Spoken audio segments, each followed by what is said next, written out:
y'all. I'm Donna. And I'm Carrie. And we are Paranormal Chicks. Episode 9. And we are fine. Fine, and I can't think of another thing that rhymes. Wine. But you don't drink very much. Very much, because I get plastered off of one glass. However, this past weekend, look, y'all, neither one of us are big drinkers. We're really not. Like, give me a dessert. Yeah. Give me an appetizer, not a drink. And this weekend, I went to a work party at one of the casinos. So drunk. Oh my God.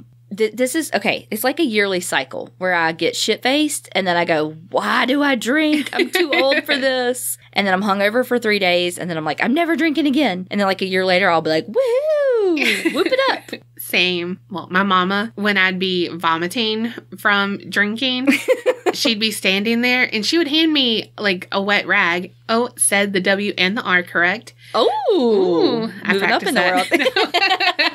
I really didn't. She did. I have a chalkboard that I write it and I say it. Alphabet Betty helps.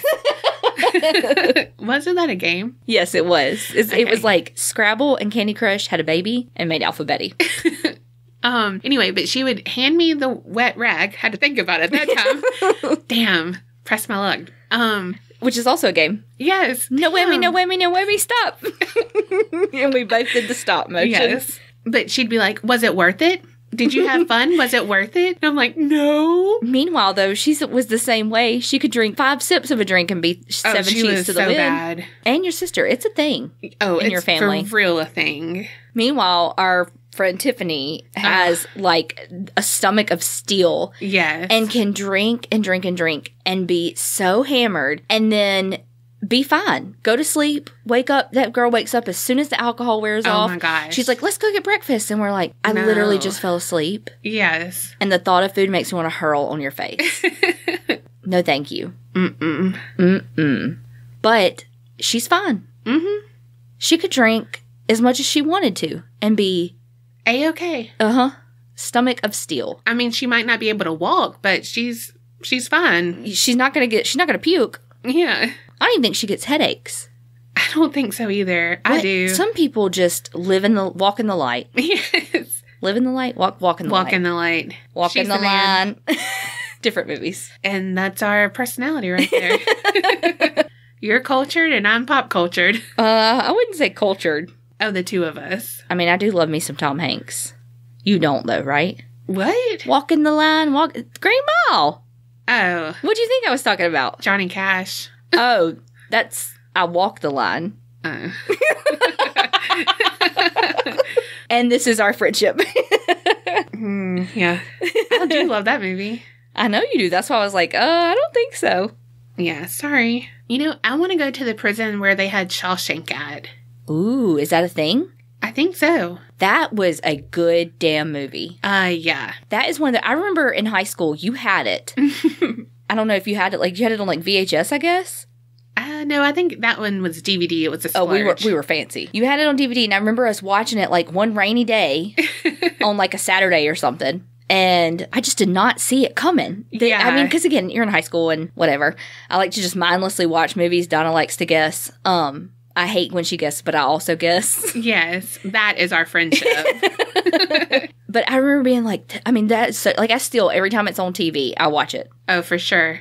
Okay, so I tried to watch something last night, and I couldn't. It's called It Was Him, or something like that, I think. It came on Paramount, which I think was Spike. Ink Master comes on it, so I'm pretty sure it was Spike. Because I watch tattoo shows. Meanwhile, you have none. Yeah, needles. Can't do it. She was like 45 by the time she finally got her ears pierced. Okay, like 27. You're not even 45 now. Okay, so it's this old cop, and he has some wild theories about who this man, I cannot think of his name now. I don't know. Anyway, but he says that he's the Zodiac killer, killed John Benet Ramsey. Yes! Okay, sorry, that was really loud. Yes! And Black Dahlia. Black Dahlia, also Making a Murderer. He actually killed Teresa. Yes. why I watched it, like, I was like, because I love Making a Murderer, and he's in an interview, and that guy's behind him. Stephen Avery's in an interview, and that guy's behind him? Yes, and that was the preview. That got me. And I was like, I knew he didn't do it, Yeah. And then it was like, wait, what's this guy saying? How is this person everywhere and nowhere at the same time? Yeah, and like some of the stuff he was saying, I was like, Anyway, so don't waste your time on that, because unless you want to see a nut. Well, I was going to say, it might just be good entertainment. True. I didn't make it through it, though.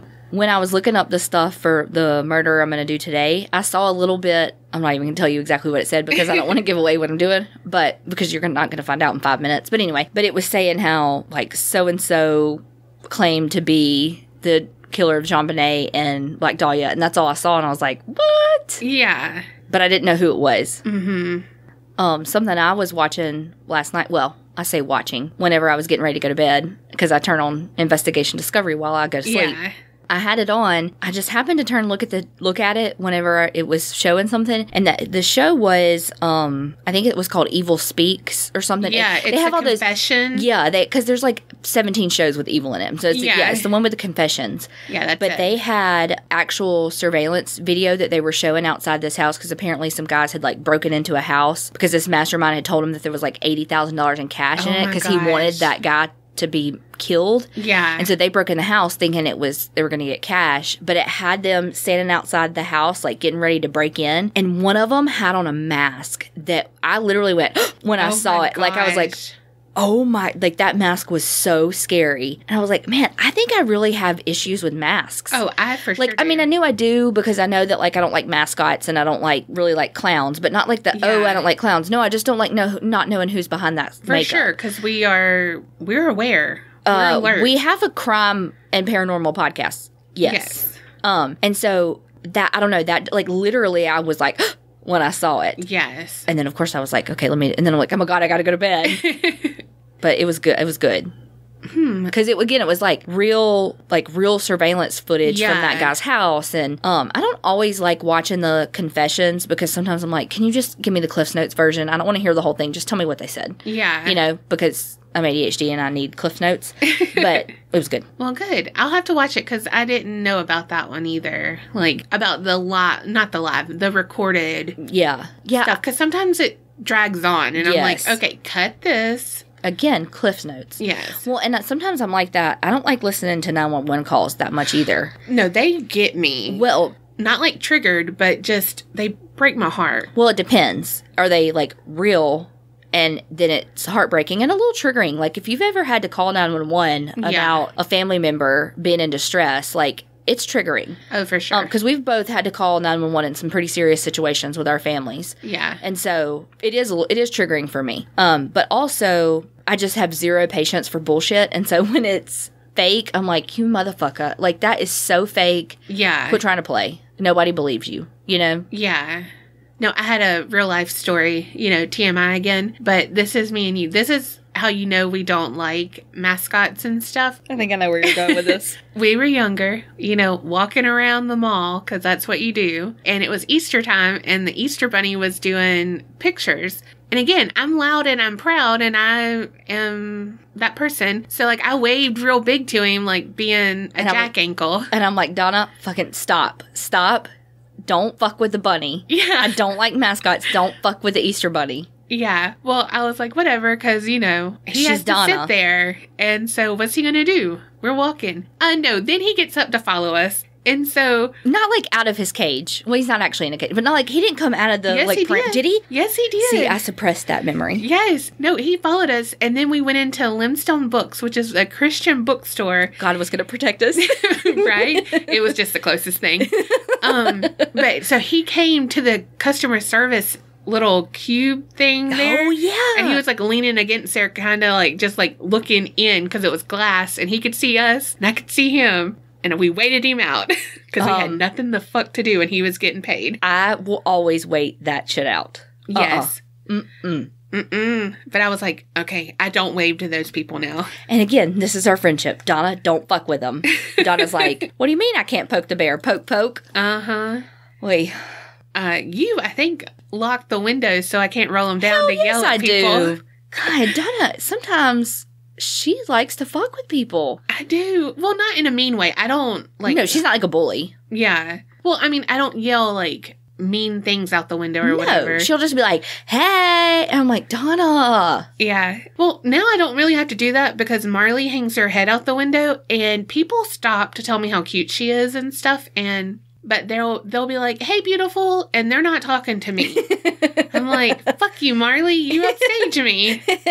You know how sometimes men will take babies places to, like be more attractive and, like, get women? Yeah. That's Donna with Marley. Marley is her wingman. Yeah. I mean, if I was, like, hot, I would already have a husband, because just go to the dog park, and they'd just flock to me. You are beautiful. Stop it. I know I'm beautiful. I said hot. Okay? I'm loud and proud. I'm not a meek person. I just squeak a lot. That's what she said. I'm so excited about my story this week. Wait. Sorry. I always am, like, moving right into the stories, and you're like, no, I have one more thing. Okay, I have to talk about Let's Not Meet Again, because I had listened to, like, the last 3 episodes, because I knew about it from Ghost in the Burbs. So I just went over there to hear Liz because her voice is so soothing. Yeah. And so, I mean, I didn't really know what it was about.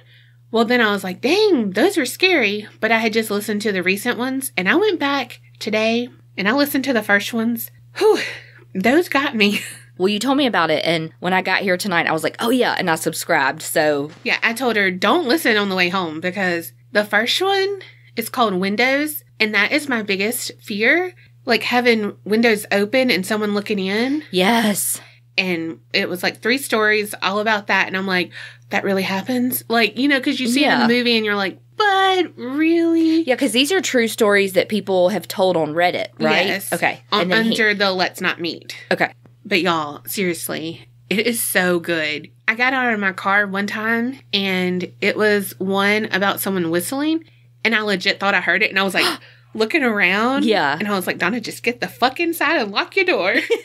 And this was during the day. Dang. Do you think it'll scare me that much, though, because I go to sleep watching ID? Or do you think I'll be like, oh, fuck? I don't know. Okay. I'm listening to it this week. Listen to it on the way home, and you tell me if you're scared. Okay. Because I legit was. My story this week kind of deals with the Windows situation a little bit, and, like, what scares me about it. Mm-hmm. Because that movie, The Strangers... Is that the one with Liv Tyler? Yes. Yeah. That got me, too. But it's been so long since I watched it, I don't really remember details about it, though. Because, well, at the end, they're like... Spoiler alert. Oh, yeah. Never mind. I mean, you can say it. We said spoiler alert. They can fast forward. Yeah. Skip. I mean, this is an old movie. Yeah. But they're like, why did you do this to us? And they're like, because you answered the door. Yes. And I'm like, I answered the door. Well, one, you can hear me walking in this old house and be like, Fred Flintstone feet. And I have to wear glasses, and I'm blind at night, so I'd be, like, opening the curtain real wide, and then Marley putting her head through there because she's nosy. Like, we'd be done for. Or you'd think it was, like, the raccoon that she freaks out over, and you'd be God. like, oh, that's nothing. Let me look and see about the raccoon. And Oh, it's my like, God. oh, no, there's someone standing there. Yes. That'd be so scary. Let's not talk about it. It's nighttime, and you have to leave. Okay, now you can tell your story. I don't know if you're ready for it. Oh, sorry, you can't see my eyes, but they're, like, wide. Picture it, I look stunned. Okay. I am doing Edward Kemper III. What? I know. Oh, my God.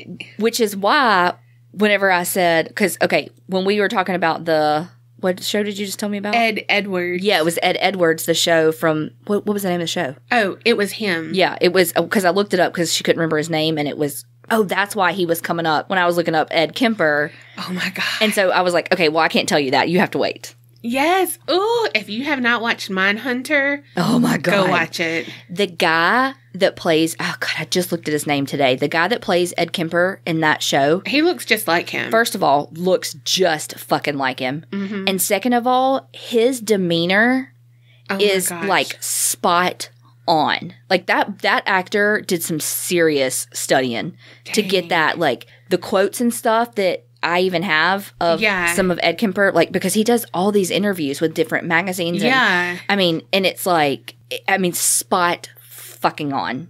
Oh my gosh. Yeah. Oh my gosh. I am so freaking excited. So Edward Emil Kemper III, he was born in Burbank, California on December 18th, 1948. He was the middle of 3 kids, but he was the only son. And his dad was a World War II veteran that, like, tested nuclear weapons and stuff. Yeah, really? His dad was pretty badass. But then when he came back from the war, he worked as an electrician. So his mom, Claire Nell is her name, she was a bitch. His dad was fine. His mom... was mommy dearest. Royal bitch, mommy dearest. It was so bad. Claire Nell was not only awful to Ed Kemper, but to his dad. She would talk about how, like, basically that the dad was a piece of shit because he just had, like, a menial job as an electrician, like, would just, like, belittle him as to, like, his profession and stuff. And his dad, there's a quote from his dad saying that suicide missions in wartime and the atomic bomb testing were nothing compared to living with her. Whoa. Yeah. Yes. And then he also said his wife, Ed Kemper's mom, affected him more as a grown man than 396 days and nights of fighting on the front. Wow. Yes. She fucked him up. Royally. So just to kind of give you an idea of how terrible she was to a child. Yeah. As to how bad she was to a grown man who's completed suicide missions in World War II. Yeah. You know, so Ed Kemper was, well, we know he was huge, right? He was, like, I think he was like 6'9". Yeah, like I was 250. 7 feet. Yeah, he was like 6'9". Like some stuff says like 250 pounds, some stuff says 275. He wasn't. The guy that played the character in Mindhunter was as tall as him, but heavier than Ed Kemper in real life. So he was a little bit thinner. When he was born, he weighed 13 pounds. Holy fuck! Yeah. Yes. Well, that's why his mama was a bitch. She was like, what's that saying from your kids' free group? Oh, shit. Okay, y'all. I'm in a kids-free group because, you know, I don't have kids on one of the podcasts I listen to. And someone said, a kid's a vagina fruit. Like, I don't want to have to pass a vagina fruit. Is that mean to say that? No, that's fucking hilarious. I mean, I thought it was funny. And so then I had to tell Carrie. I laughed so hard when you said that they called it vagina fruit. Oh, my gosh. Because like the saying is that it's like passing a watermelon through a lemon. Yeah. You know? And so just when they called it, I don't know, that just creates a visual. Yes. That is fucking funny. And so when you think about this 13-pound baby, she was like, this motherfucker is huge. And you know how moms will be like, I brought you into this world, I can take you out. She took that literal. Well, meanwhile, though, too, it was 1948, so it's not like... Whew. Yeah. I mean, epidurals, pretty sure they didn't exist. Yeah. I mean, I watched Call the Midwife on Netflix. They had just started doing, like, gas and stuff in the 50s, you know? Okay, Ed was not only, like, huge compared to his peers, just super tall and stuff. Yeah. He was... And so his mom was mean to him about that. And so would be like, say mean things to him like, you look just like your dad. No one will ever love you. Like, oh, well, you love my dad. I was going to say, you married him and you had 3 kids. So you apparently liked something. Well, I mean, they might have done it through the sheets like her did. She might have been fertile Myrtle too. Yeah. Growing up, Ed, we're going to call him Ed from here on out. Okay. He was really intelligent, and which we know that about him now, too. But so, I don't know if you would say he was bored. I don't know. But he was starting to have the signs of a sociopath as a kid, which means he killed animals. Oh, God. I know. This is bad, too. Sorry, this is not about Ed. We're going to table him for a second. Tangent time. You know, my favorite. That's my hobby is tangent time. Is that a hobby? It can be. It's my specialty. It's my skill. Someone on Facebook, and so you know it's true. Like they posted screenshots or whatever, and it's this person that's in a group that they go on Craigslist and pit bulls that are for sale, like free to good homes and stuff. They go get them and kill them. So they're like, so they can't harm anyone and shit. And it's like a whole group of them. But they were saying like I didn't get there fast enough to get this one, but like something like that. I'll have to look it up and put it on the Facebook group because I was like, please tell me this is fake. But I've seen it several different times, so I don't know if it's, I need to do Snopes or whatever that is. Yeah. Of it, because that breaks my heart. But it doesn't surprise me that there's groups out there. Yeah. That are like that, but breaks my heart. Yeah, that's bad. Oh gosh. Like, that's just hateful. You're not doing a service, you're doing a disservice. Yes. Oh my God. Yes. Oh. So, sorry. It just gets us in the mindset for Ed. Yeah. We already hate him. Shit. But I kind of love him, too. Because of the character on Mindhunter that you love him. Yes. Okay, you're not going to love him after this. When Ed was 10, they had a pet cat, and he buried it alive. Holy fuck. Once it died, he dug it up. Ew. Decapitated it. What? And mounted its head on a spike. Holy fuck. Ed. Mm-hmm. We gotta have a talk, buddy. Okay, when he was 13, they had another family cat. And, wait, so his parents didn't find it? I don't guess. Or they were like... I did read one thing that said, like, actually, it's right here on my notes. Oh, Lord. It said that he got pleasure of the fact that he could lie to his family about, like, what happened to the cat and that he actually killed it and they didn't know. So I guess not. So I guess they didn't never really know it was him. But, so did he take the head off the stake, or is that how they... I don't think he, like, paraded down the neighborhood with it. I don't know what he did with it. Oh, I pictured it, like, in the yard. I don't think so. I don't know. Garden of the Month, and it's like... but it's a cat. Again, you're a serial killer. Okay, when he was 13, they got another family cat, and he thought that the cat liked his younger sister better, and so he killed the cat, kept pieces of the cat in his closet. Ew. Until his mom found him. Mm-hmm.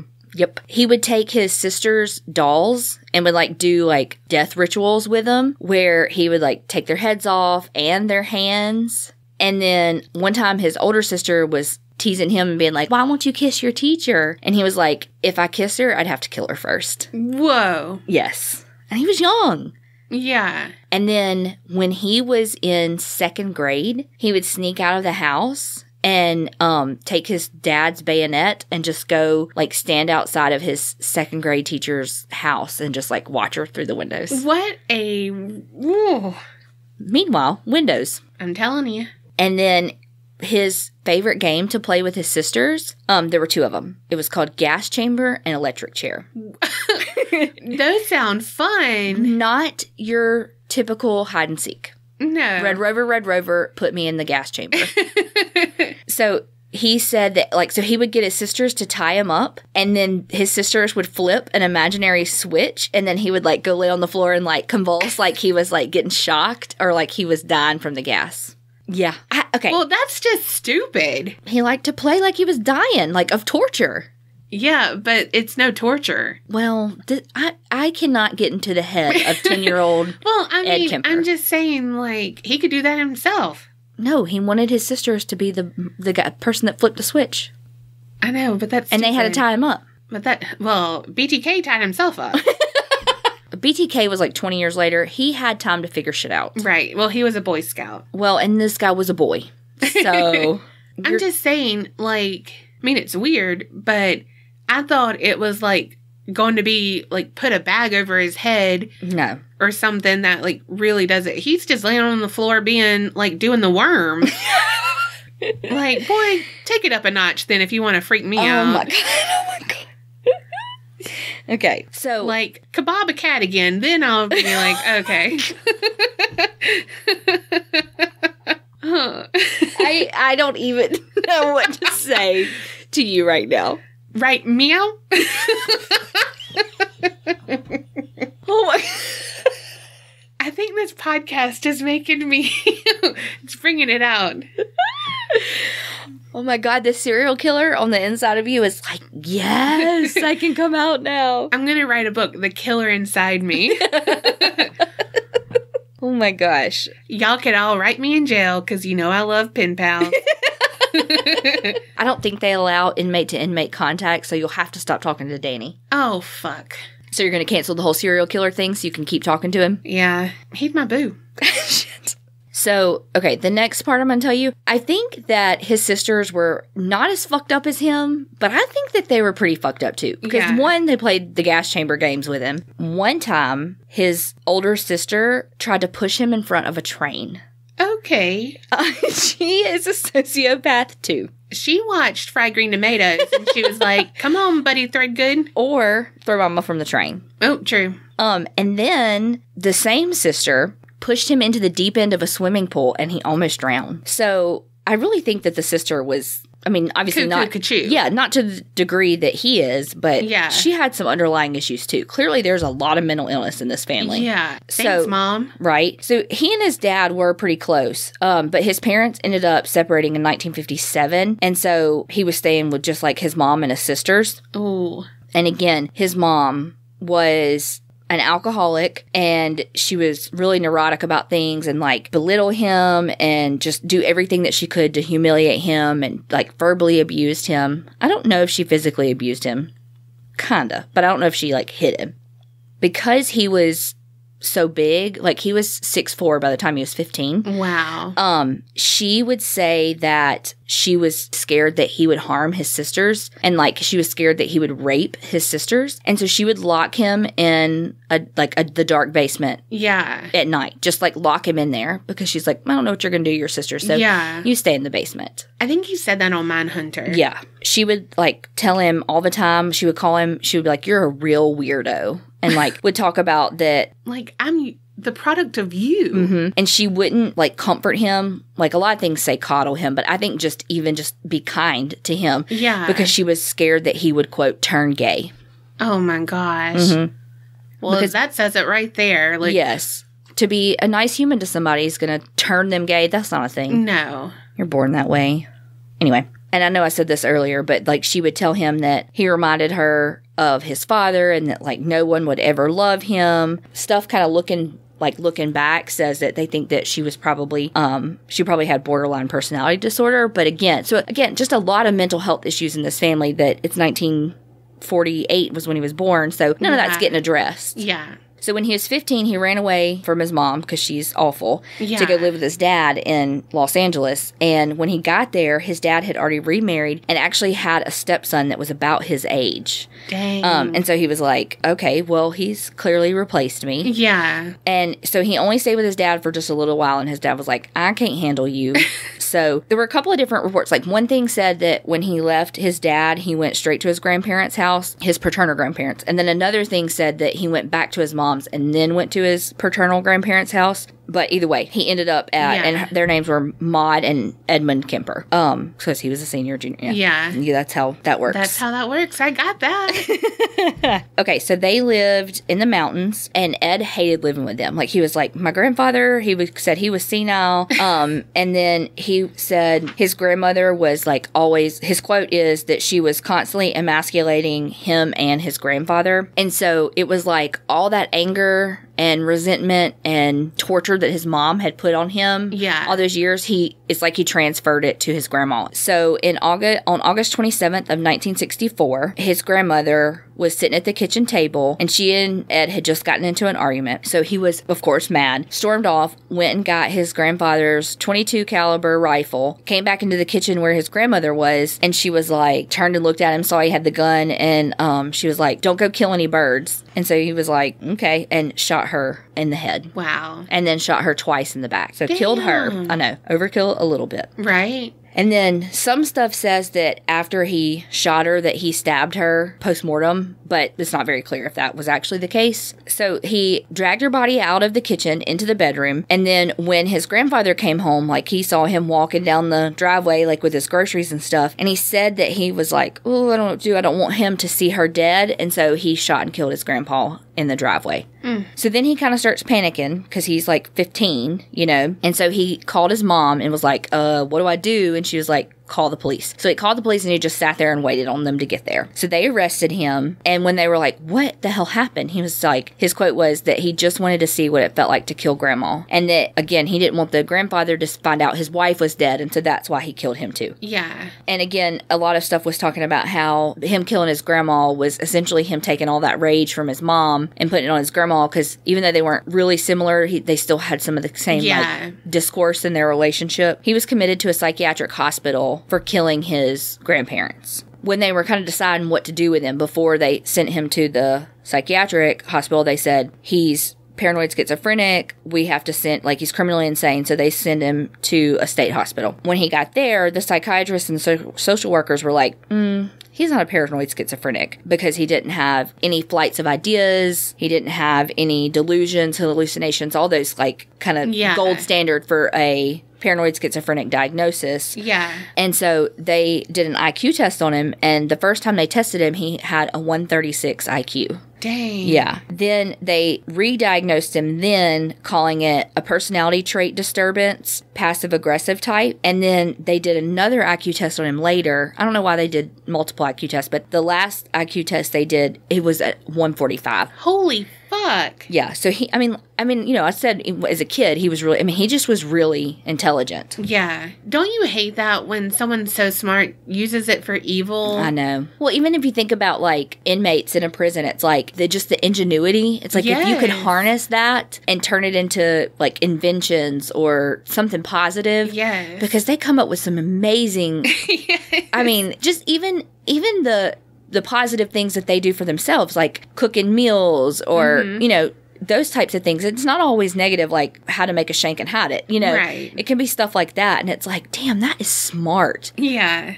I mean, using your resources, and I don't know. So it's like if you could just harness that. And same with him. It's like if you could harness that intelligence and cut out all the other stuff. Yeah. You know, like the serial killer part.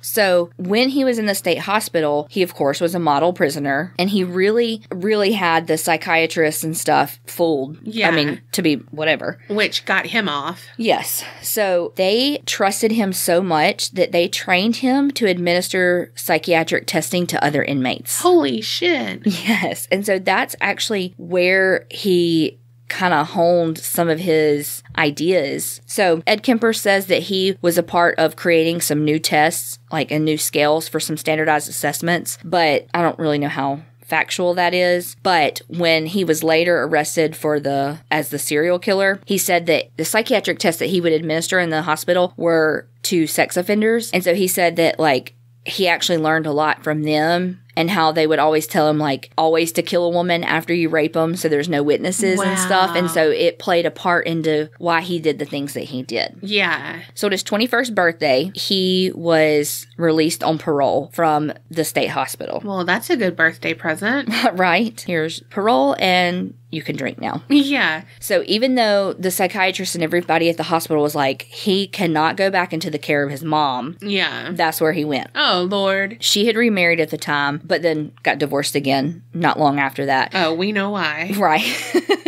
So he had, like, everybody so fooled. Because, okay, when he was 21, it was 1969. By November of 1972, they permanently expunged his record. Wow. Because, like, so this is the quote from his probation psychiatrist. If I were to see this patient without having any history available or getting any history from him, I would think that we were dealing with a very well-adjusted young man who has initiative, intelligence, and who is free of any psychiatric illness. It is my opinion that he has made a very excellent response to the years of treatment and rehabilitation, and I would see no psychiatric reason to consider him to be any danger to himself or any other member of society. And since it may allow him to more freedom as an adult to develop his potential, I would consider it reasonable to have a permanent expunge his record.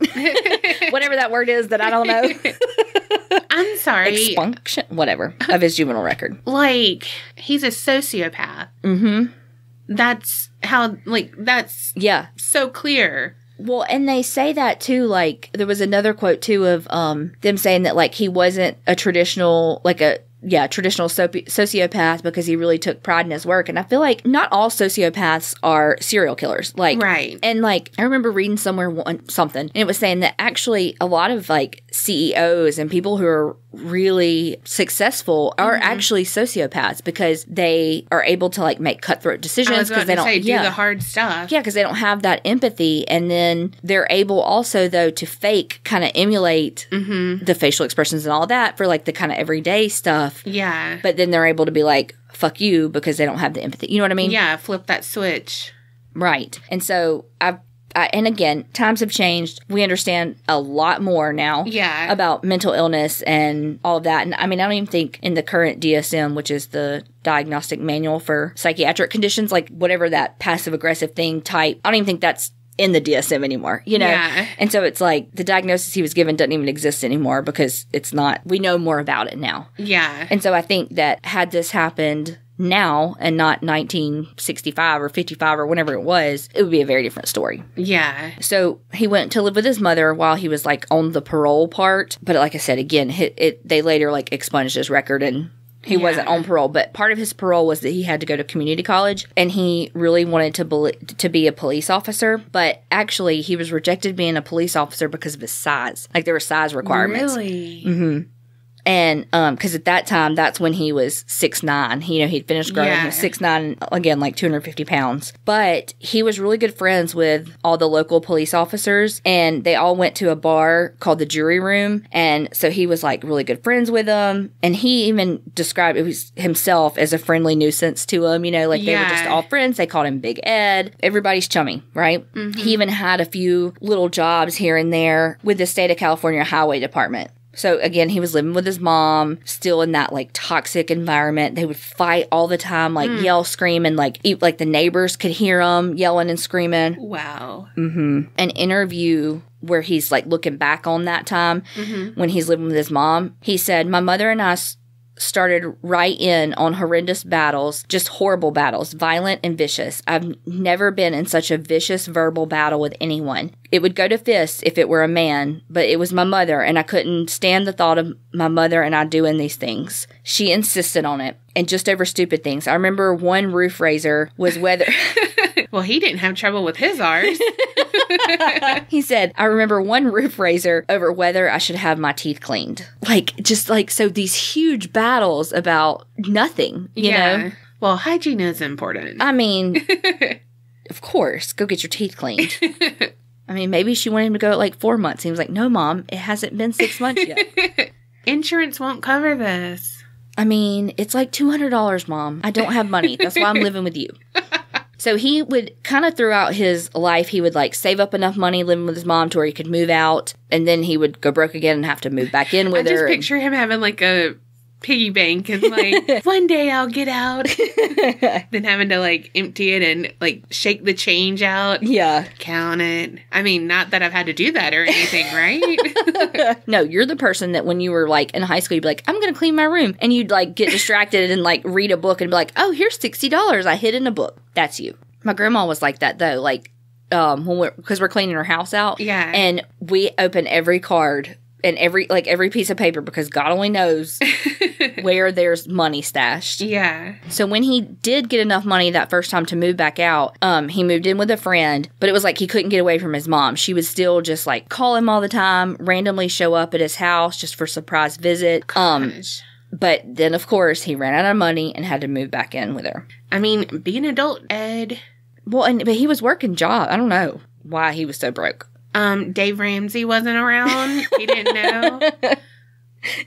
The envelope system, Ed, get it together. God. Around that time, though, so keep in mind, he's like at least 21 because that's when he got out of the state hospital. He started dating a 16-year-old high school student. Wow. Yeah, and they later got engaged, but I never really found like what happened to her or why they broke up. I don't, that wasn't very clear when I was looking this up. But about that time, he had him a little motorcycle. Vroom, vroom. Mm-hmm. And one day when he was out on his motorcycle, a car hit him. Dang. He didn't get a head injury, I don't think.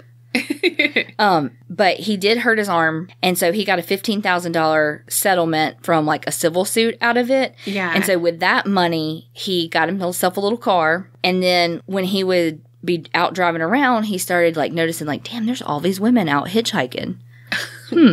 He's like, Templeton. Smorgasbord. I was just about to say that. Templeton from Charlotte's Web. Yep. And so... Again, movies. Yes. And so he started, like, stockpiling stuff in his car. Like... Always be prepared. He's like a Boy Scout. Like, plastic bags, knives, blankets, handcuffs. You know, things one might need in their car. So, at that time, he had his little stash of whatever... you want to call it, his little murder kit. That's what we'll call it. And so he started picking up girls who were hitchhiking, but he would just let them go. And he says, and I mean, again, you don't know how exaggerated he is, but he said that he picked up around 150 hitchhikers that he would just, like, let go. Like, he would take them where they were needed to go and let them go. But then he started feeling, like, homicidal sexual urges that he called little zapples. So that's kind of when he started acting on them. On May 7th of 1972, Ed Kemper was driving around in Berkeley in his little Ford Galaxy that he had bought from his motorcycle accident when he picked up two 18-year-old girls who were hitchhiking, and under the pretense that he was going to take them to Stanford University. And their names were Marianne Pesci and Anita Mary Lucchesa. So remember, he worked for the Highway Department, which is, I think now it's called, like, the California Transportation Department or something like that. So he was really familiar with all the roads and all of that. And so he was able to kind of take a detour to Stanford University that led him to, like, a secluded wooded area without the girls realizing. Ooh, tricky, Ed. Sneaky little bastard.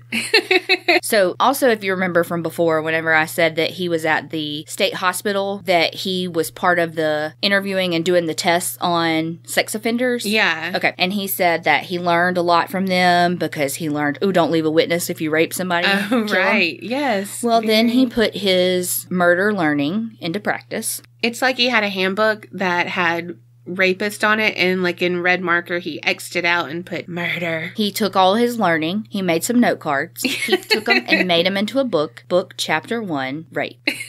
X that, like you said, red rum. Or red room. As you say. Yes. It's okay. Well, if he was Christian Grey and into BDSM, maybe he did have a red room. True.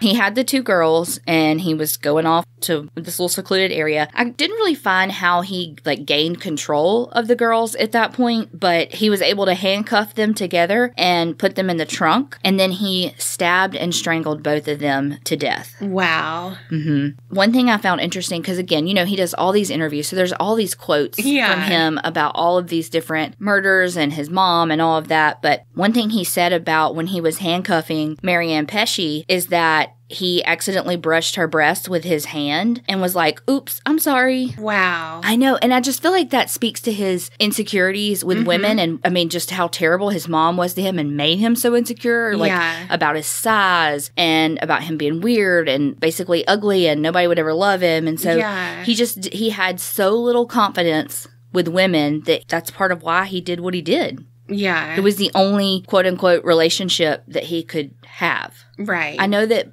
we talked about before he had that 16-year-old girlfriend when he was like 22, but there wasn't really a whole lot on that. So after he stabbed and strangled them, he took their bodies and put them back in the trunk and went home to his apartment. Oh, home sweet home. I mean, you know, just taking his day home for a nightcap. On his way back, though, he was actually stopped by a police officer because his taillight was broken. Oh, my God. My ass would be clenched. Could you imagine the sheer panic? No. Or does he not feel that because he's a sociopath? Right. He might have got aroused from that. Maybe. And I'll tell you how he got that taken care of. Oh, fuck. Foreshadowing the foreskin. Okay. But, of course, no police officer is going to be like, sir, I'm going to need you to pop the trunk just because he's got a broken taillight, you know? And so, although, tangent, have you ever heard that, like, recommendation of if you get abducted and somebody puts you in their trunk to break the taillight because you can wave your hand out? Yeah. I was thinking that, but obviously they couldn't wave their hand out because you'd already killed them. But, but just a tip. I'm sure all the people listening know that. If they're into true crime, they've probably read all that kind of stuff before. But if you're ever in a situation where you're locked in a trunk and you can't find the release thing, break the taillight and wave your hand out. Yes. When he got home, his roommate wasn't there. And so he took the bodies into the apartment and stripped them down. Well, I don't know if they had their clothes on, but they didn't have clothes on after that. And he took pornographic photos of them. He's a photographer. I mean, everybody needs a side hustle. So after he took all the pictures of them, he had sex with the corpses. Oh, Ed, no. After he did all that, he dismembered the bodies. Oh. Mm-hmm. You know, that was messy. And then put all their body parts in different bags and then, like, took them to dump them. That's what Jeffrey Dahmer would call meal prepping. That's his appetizer and dessert. Not much of a drinker, much like us. Right. Or he might. Drank the blood. Mm-hmm. Ew. It's his version of red wine. He did, however, like when he dismembered them, he did like decapitate their heads and kept those for a minute. And oh, God. I know. And then engaged in eromatio with them. Did you know what that was? I had to Google it. I'm going to be honest. I mean, I'm thinking it's something sexual. Yeah, like, I mean, well, yeah, with their heads. Well, when I read it, I was like, okay, I know it's sexual. And so I was like, fellatio? Maybe that's how you say it, you know? But so I totally Googled it. And it is basically forceful sex with a mouth. Okay. So it can be with, in his case, a severed head. Right. But it can also be like a BDSM practice. Okay. Of like a sexual, you know, whatever you're into. I didn't know that had a name. Basically, it's fucking somebody's mouth. Yeah. But not like oral sex. Like, that's what I thought it was called. Fucking somebody's mouth? Yes. I mean, well, there's an actual word. But it's more like, I guess the receiver is having, like, the person whose mouth is being used is not, like, in control at all. Like, yeah. Versus, like, whereas with oral sex, we know what that is. Yeah. Yeah, so he had sex with their heads. Ugh. I wonder if he, like, taped their eyes open. Ooh, I don't know. God. Ask him. He's still alive. Oh, my God. He would answer your letter, He'd probably be like, you're a freak. Or he'd be like, damn, bitch, that was a good idea. Lean a little closer and let me. You got a big head, girl. That girl's got the bug eyes. I like her. We are going to hell. Oh, my God. I have big enough ears, too, if he wanted to use that. Oh, God. Just, hey, more. A hole is a hole if you're in jail. Okay, well, I was thinking that, and then popped in my head more cushion for the pushing, and then I was like, well, that doesn't make sense with an ear. Well, I do have detached lobes. He can tickle his fancy with those. And when I laugh, my nostrils get kind of big. I mean, look, you are just full of holes.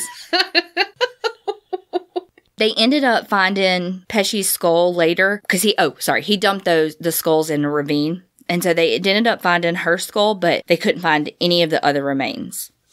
So a few months later, September 14th of 1972, he picked up a 15-year-old girl.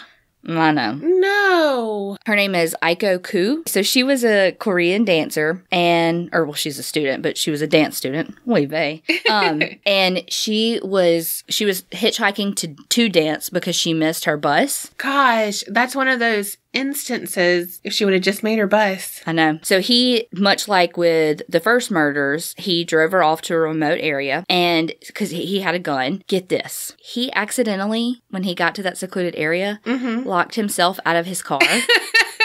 If that's not a Carrie move, I don't know what is. Oh my gosh. So he, locked himself out of his car, but he had I don't know, brainwashed. I don't even know not brainwashed because it was 2 seconds, but he was smooth talking enough that she let him back in the car. What? Uh-huh. So somehow, while holding her at gunpoint, he had gained enough trust or fear. I don't know. Or she's young and doesn't understand. I don't know because, God, just drive away. You're in the car. He's not, Yeah. Well, why did he get out? I think he was getting out to go around and pull her out to rape her and stuff. I'm not victim blaming by saying she should have driven off. I mean, because God only knows what I would do in that moment. I'd probably let him back in too. But it's God, if she just could have done something differently, she may not have died. You're thinking that way. And I'm like, why didn't he just break the window? Well, that or not go out and pull her, just pull her through the driver's side when you're getting out. I don't know. You're gonna mess her up anyway. Maybe he was gonna keep her head and he didn't want to pull her hair out. True. That was a Donna comment. I know, you're becoming me and I don't like it. The student is now the master. After he got back into the car, she let him back in the car, he choked her until she was unconscious, raped her, and then killed her. Wow. So after he killed her, he put her body into the trunk, and then get this. God, this is so awful. Went to a nearby bar, had a couple of drinks, and then, went back out to his car, popped his trunk. One of the, quotes from one of the articles I read said he was, admiring his catch like he was a fisherman. Wow. Yeah. And then, then he went back to his apartment. There, of course, as with before, he had sex with her body before, and then he dismembered and disposed of her remains. Did he photograph her? It doesn't say. He probably didn't want to have child pornography. I mean, everyone has some sort of standards. Right. There's a line, no matter who you are, and he's not crossing that line. Meanwhile, how did he develop that film? Because it was and then he's wind, He's smart enough though that he had a black room probably, and that's the dark room, isn't it? Oh yeah. I said he's smart, not me.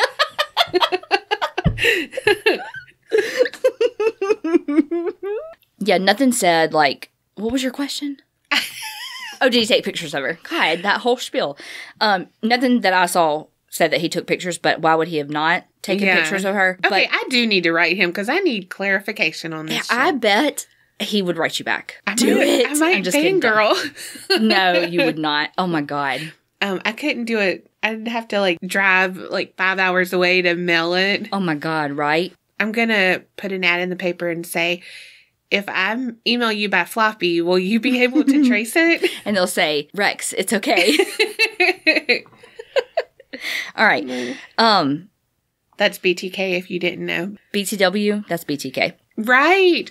I don't know if I already said this, but he dismembered her and disposed of her remains just like he did the previous two victims. Mm-hmm. And of course, she's 15 and was on her way to dance class. So her mom's she's missing. And so put hundreds of flyers out. Gosh, blessed. But never got any information in return. So a few months after that, we're flashing forward to January 7th of 1973. He had to move back in with his mom. Oh, Lord. So apparently it wasn't working out with the roomie.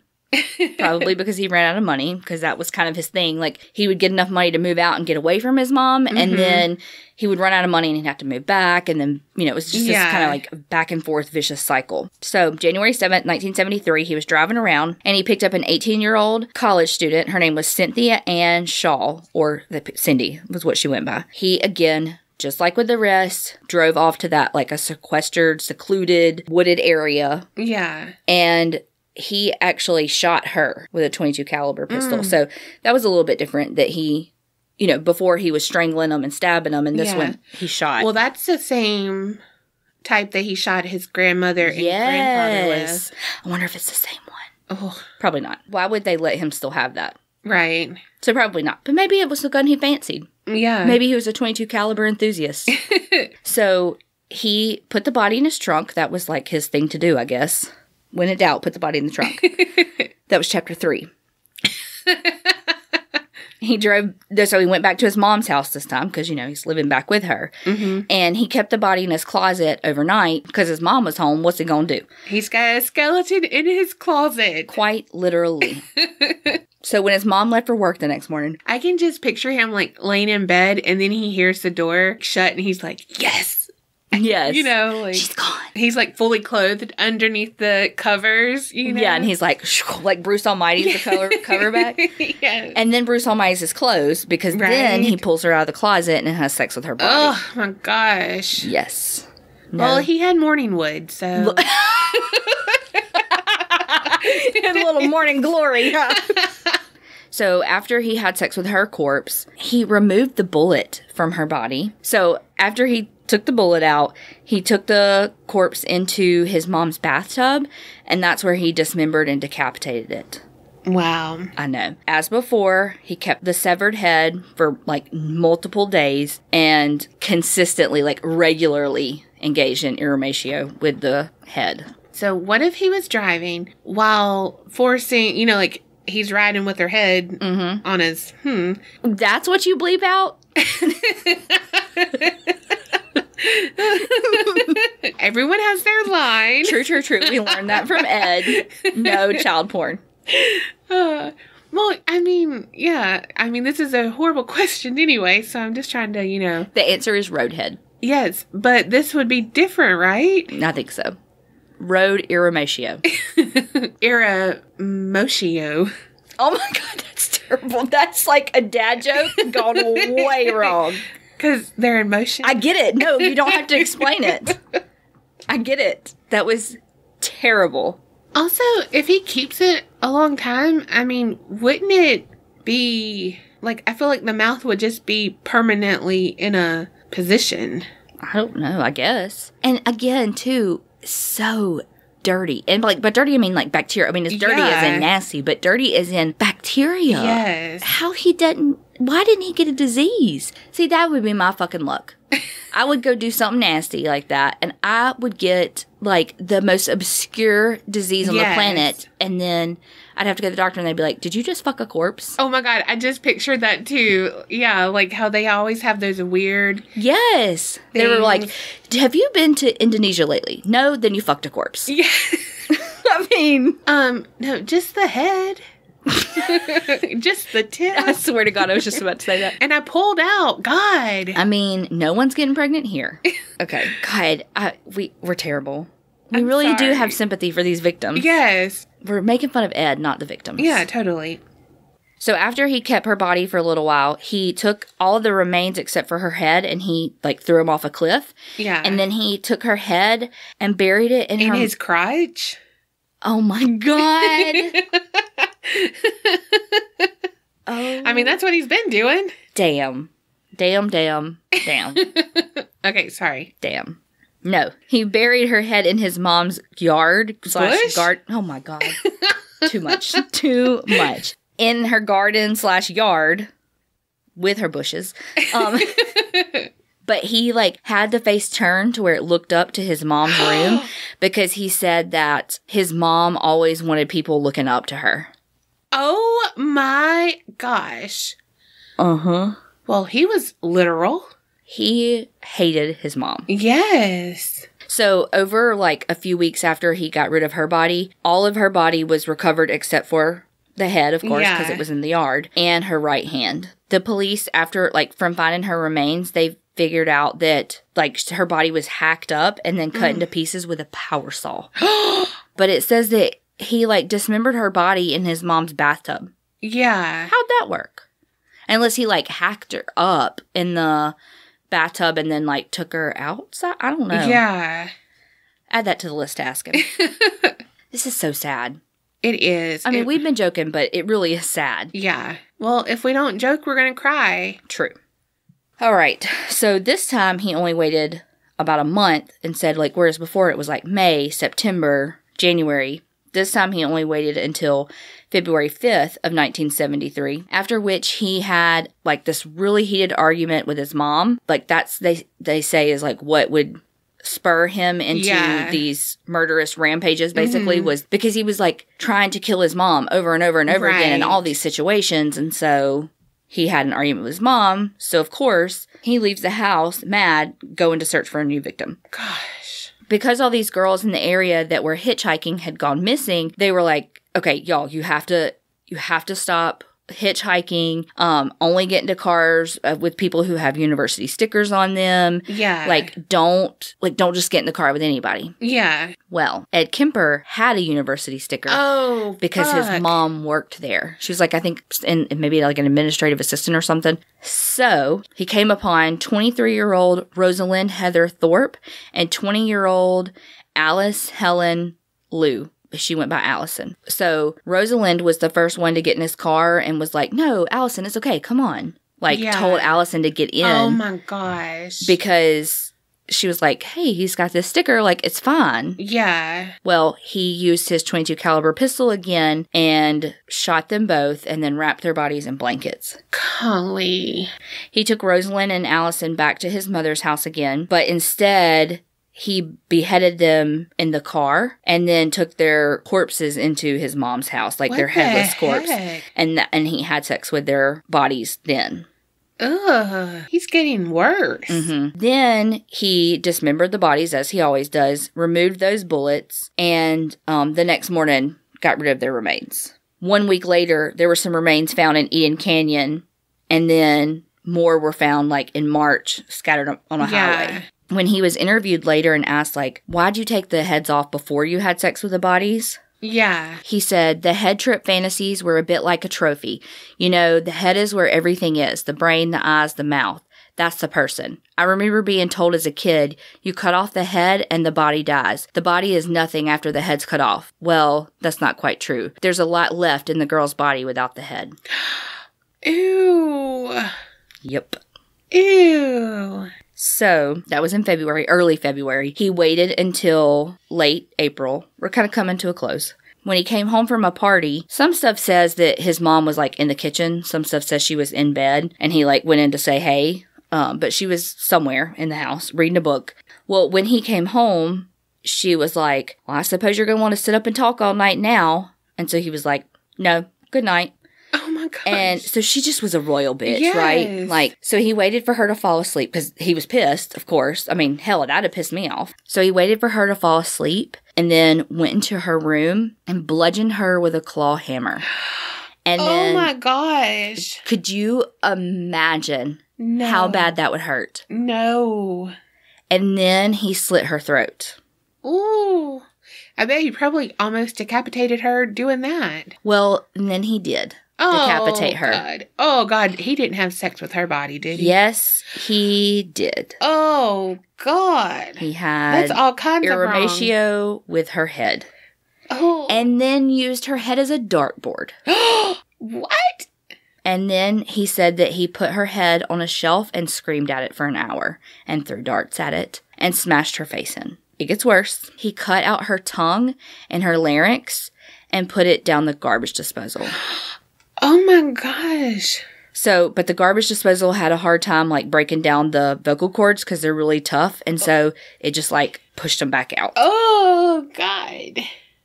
And he said, oh, God, this was actually kind of poetic that it was her vocal cords that came out. Because he said, his quote was, that seemed appropriate as much as she bitched and screamed and yelled at me over so many years. Wow. You know, I mean, like, Yeah. like, horrifying is as it is that he put her body parts into a garbage disposal. The fact that it was her vocal cords that came up is like, it's very poetic. Yeah. Awful, but Twisted. poetic.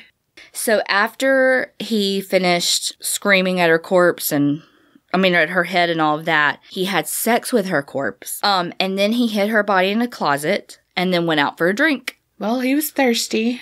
So after he got back from going out with a drink, he called up his mom's best friend, 59-year-old Sarah Taylor Hallett, and they called her Sally, and he invited her over for dinner and a movie. Wow. I know. When she got there, he strangled her to death, then decapitated her, and then just spent the night with her body. Wow. Mm-hmm. There's a pillow for that. I mean, I sleep with a body pillow. When you're old, you gotta align the hips, or you'll wake up with your hips hurting. Right? Ugh. So then he put her corpse into a closet, and then, tried to hide any evidence, but then left a note. Oh my gosh. He left a note for the police that read, approximately 5:15 a.m. Saturday, no need for her to suffer anymore at the hands of this horrible, murderous butcher. It was quick, asleep, the way I wanted it. Not sloppy and incomplete, gents. Just a lack of time. I got things to do. So then he took Sally's car, started driving east. And so he went through, like, Nevada and Utah. When he got to Colorado, he was like, what the fuck? I haven't heard anything about my mom's murder on the radio. Like, what the hell? So he went to the nearest phone booth. Oh my gosh. Here's a quarter. Call someone who cares. And no one did. Well, actually, you're right. Sort of. So he called the police, but because, remember, he was, like, chummy with the cops back at home. Like, he went to the jury room with them and drank with them and all that stuff. Yeah. They thought he was playing a trick. And so they didn't believe him. Oh my gosh. Yeah, they were like, what? Because he's so mild-mannered. Yeah. I mean, like, if you watch, like, Mindhunter, because it's very true to his character. Mm-hmm. I mean, who he actually is. Like, I mean, his, like, person character, not, like, actor character. Yeah, his mannerisms and everything. Yeah, and so he was just so mild-mannered. Yeah. Outwardly, that they were like, this is bullshit. He's playing a trick on us. So a couple hours later, he called back and asked to speak to somebody, like, to an officer that he, like, really knew. Mm-hmm. And he confessed to that officer who believed him. And he just sat there and waited for a police car to arrest him and take him into custody. Wow. And then when he got there, he confessed to all the murders. Wow. When he asked, like, why he turned himself in and why he confessed, he said, the purpose was gone. It wasn't serving any physical or real emotional purpose. It was just a pure waste of time. Emotionally, I couldn't handle it much longer. Toward the end there, I started feeling the folly of the whole damn thing. And at the point of near exhaustion, near collapse, I just said to hell with it and called it all off. Wow. So he was indicted on 8 counts of first-degree murder on May 7th of 1973. He was assigned to the chief public defender, whose name was Jim Jackson.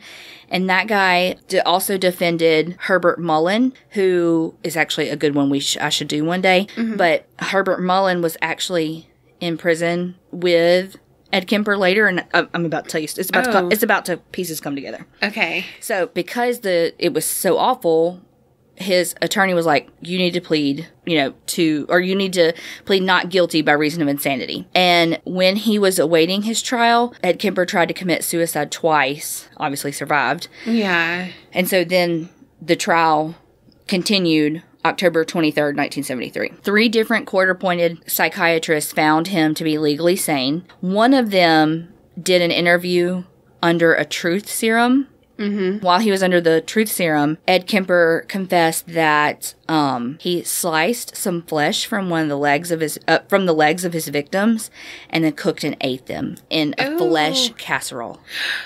Ew! I know. Oh God, a skin saute. Yes, but later Kemper was like, he recanted that confession, like of the cannibalism. But here's my thing: I could be wrong. But I feel like I remember reading somewhere that those truth serums aren't necessarily truth serums. Like, that you can, like, confess to things that you didn't actually do. Like, as far as, like, you may tell, like, a dream you had or even a fantasy that you had, and it in your head be real, but you didn't actually do it. Yeah. And so I kind of don't believe that he did the cannibalism because it doesn't really fit with anything. Yeah. And, like, if he was going to do it, why just shave off legs? And you know what I mean? Of all the parts, I mean, he's already dismembering them. He's already having sex with like, of all the things that he could do with these bodies, you're going to shave off the legs? Right. I don't know. Again, it's all awful, and what do I know? But it just doesn't fit his MO. Right. In California, they use the McNaughton standard to decide if a defendant is able to, like, if they actually can say if they can't actually be criminally insane. There has to be one of 2 factors involved. They have to show that at the time of committing the act that they were under a deficit of reason from disease of the mind and not knowing the true nature and quality of the act, or that they didn't know what they were doing is wrong. So they were like, no, he clearly knows what he was doing was wrong. Yeah. And he had, I mean, it was first degree, like it was planned. He had so it wasn't like he went insane, and, which is not a thing. Criminally insane is a legal term, not a psychiatric term. But no, like, it was first degree murder. He planned it. He knew what he was doing. He knew it was wrong. He hid the body. You know, he knew what he was doing. So November of 1973, the jury, it was made up of 6 women and 6 men. They deliberated for 5 hours and then found him guilty on all counts. So he actually asked for the death penalty, and he said that he wanted death by torture. But there was a moratorium on the death penalty in California at the time, and so the only thing he could be sentenced to was life without parole. So he received 7 life sentences to be served concurrently, and then he was sentenced to the California Medical Facility for incarceration and medical observation. So while he was there, he was actually on the same block with Herbert Mullins and Charles Manson. Could you imagine being a corrections officer on that block with Charles Manson and Ed fucking Kemper? Oh my gosh. We're going to have to do Herbert Mullins too, because his is good too. Yeah, I don't know him. So Ed Kemper hated Herbert Mullins. Really? He said that because, so Herbert Mullins was basically a serial killer around the same time, but he was in like Santa Cruz. And so Kemper just said, like, Mullins is just a cold-blooded killer. Like, he just kills everybody. Like, almost just for sport. Like, he kills people for no reason. And so he's like, I have nothing for that, you know? And he said, well, isn't he just the moral police? I mean, there we go. Everybody has standards. True. So, okay. Here's the kicker. This is why I can see this next part kind of puts into perspective why Aiko Koo let him back in the car, because so Herbert Mullins was only 5'7" and like a full foot shorter than Ed Kemper. Yeah. And he said that Herbert Mullins would often sing and like bother people when they were trying to watch TV. Oh my God. And so Ed Kemper started to throw water on him to like get him to stop singing. And so he said that when he would stop singing, he would give him peanuts and say, "Good boy." Oh my gosh. And because Herbert Mullins liked peanuts. So eventually he conditioned him. Yeah. Like classical conditioning, conditioned him with the water and the peanuts to where it got to a point where Herbert Mullins would ask his permission to sing. Wow. And he's like, that was a behavior modification treatment he learned when he was a juvenile in for his grandparents' murder. Yeah. Whoa. Yeah. So he, in 2015... one of the most recent articles I read was from 2015. He was in General Pop. He was a model prisoner. Do you know what he does now? No, what? He narrates books for people who are blind. What? He has recorded over 5,000 hours of narrating books. Whoa. Oh my gosh. A 1984 documentary called Murder, No Apparent Motive. He was interviewed for that, and he was quoted saying, or he said in the interview, "There's someone out there that's watching this that hasn't done that, hasn't killed people and wants to, and rages inside and struggles with that feeling, or is so sure that they have it under control. They need to talk to somebody about it. Trust someone enough to sit down and talk about something that isn't a crime. Thinking that way isn't a crime. Doing it isn't just a crime. It's a horrible thing. It doesn't know when to quit, and it can't be stopped easily once it starts." Sorry, I ended that weird. It sounded like it was going to keep going, but it didn't. He did an interview for Cosmopolitan magazine. What? Yeah, girl, he is like living it up doing these interviews. Because he does, it's like, it's such a great way to learn about these killers, because most of them don't open up like this. But they asked him how it felt like after he had killed his mom when he would see a pretty girl. This question like made me think back to, because when he brushed the breast of Marianne Pesce and he was like, "Oh, sorry," when he literally minutes later murdered her. Yeah. So they asked him how he felt when he saw a pretty girl after he killed his mom, and he said, "One side of me says, I'd like to talk to her, to date her. The other side of me says, I wonder how her head would look on a stick."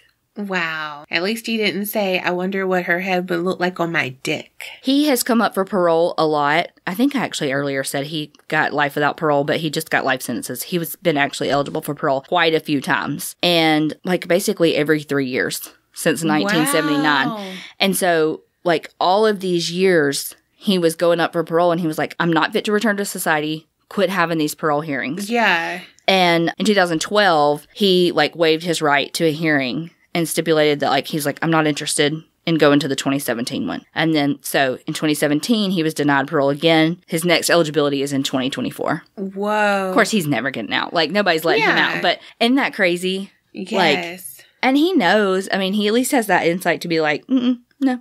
First of all, he's living it up in jail. I was about to say, he doesn't want to return even because his purpose is gone. Mm-hmm. He killed Bowser, basically. Saved the princess and killed Bowser. What else is left to do? Nothing. Mario Kart. So yeah, that's Ed Kemper. Wow. It's really like the stories of how he, like more so, well, the murders of course are sad, but it's how he desecrated the bodies that are just like the gut-wrenching details of this. Yes. And again, obviously we made lots of jokes, but it really does break our hearts, and we really are sympathetic to these victims and their families. And could you imagine being a family of one of these victims and having to hear this story and then having to relive these stories as part of the trial because he was trying to get an insanity plea? Right. And he killed his grandparents and they let him back out. Clearly that didn't work. Let's not repeat history again. Right. Lived and learned. Whew, heavy stuff. Mm-hmm. But I loved it. I know. Well, and again, we really have learned so much from him, just like we as in society and just the mind of a murderer and more so of a serial killer and a sociopath. So earlier tonight when I mentioned the windows about Let's Not Meet, that episode that really got me. Yeah. And I was like, I feel like that is really creepy. Well, you're about to see why. Ooh, ominous. So here we go. Picture it. It's a quiet night and you're at home, maybe asleep or watching TV, whatever the fuck you do at your house, but it's late and there's a knock at your door. Don't answer it. Or maybe you're in a parking lot walking to your car. Maybe you're at a stop sign and they approach your car. They seem to be in need of your help and don't look threatening because they're kids. But something doesn't feel right. They begin to ask for something, usually, please let us come in. You have a fear rising up inside of you, but you're also empathetic because they're kids. But you stand your ground, you say no, and then they persist. They cannot take no for an answer. That's when you begin to notice that something's not quite right about them. And first and foremost, it's their eyes. Pure black, from lid to lid. What? They are the black-eyed kids. What? Yes, girl. True story. On our break, I locked the doors. Damn. And I shut the curtains. Damn. Because I knew I was talking about this. So the story that kind of started this urban legend, paranormal phenomena, it was written by a man named Brian Bethel. And it was him recounting his experience, but it's in 1996. So they really didn't have like forums back then, but they had those email lists. I don't know if you were ever on them, but I was. Like chainmail, but it was email? Yeah. But like everyone wanted to be on it. It wasn't like open this or you're going to not be married in 5 years. Oh, that's what I was picturing. Oh, no. It was... If you don't send this, you're going to die in 7 minutes. Yeah, no, not that. It was like a chain email, but it was like, okay, me and 50 of these people who like ghost stories. Oh. We share this kind of shit. Gotcha. So this is his story. Okay. Okay, so again, 1996, Abilene, Texas, Brian Bethel. Here we go again with the Texas. I know. Like we said, people say it's Florida, but... I know, right? Everything's bigger in Texas. Okay. So, Brian, he needed to pay his internet bill because, he wanted to write that chainmail. Yeah, because you used to have to, like, by hour. Yeah. Pay. Yeah. So, he was going to pay it, but he's like me. He doesn't write the check until he's there. So, he is in a parking lot and writing his check. And he said there was a knock on his driver's side window and 2 young boys, somewhere between 9 and 12, and they were dressed in hoodie pullovers and jeans. In Abilene, Texas, where it's hot AF. Right. So he said he cracked the window a little bit, so he's like cranking it down just a tad bit. He said he was thinking they're going to ask for money, but he said he was immediately gripped with an incomprehensible, soul-racking fear. Oh, God. And he said he had no idea why. Because he, again, thought they were just peddlers. Yeah. And they're kids. Yeah. Well, it's crazy how you really do have that, like, sixth sense that it really is just like an intuition that you have when you're in a dangerous situation like that where you're like, I know that this shouldn't be put me on high alert, but it does. Yes. Because your intuition is telling you, run. Yes.